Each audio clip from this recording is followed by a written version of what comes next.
Here's how to convert HEIC to AVIF.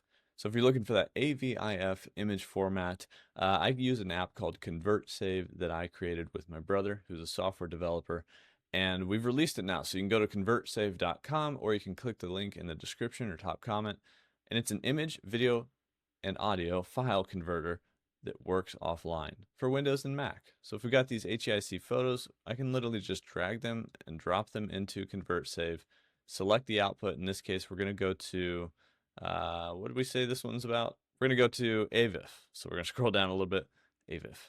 And we select that one. Obviously, you saw there's a lot of other formats you can convert to as well, but all we have to do now is hit convert. It saves those AVIF files right next to the originals. And this could come from multiple folders. It'll just save right next to all the original files. And ConvertSave, like I said, it works offline. So no more weird, sketchy websites for all your different image conversions or even video conversions or audio conversions. We're looking to add a lot more formats and features here in the near future. We're working on some right now that are really advanced, so it's going to be pretty awesome to be able to have a ton of control over your different conversions. Hopefully you guys find this useful. There's a link down there in the description so you can check it out, and I'll see you guys in the next one.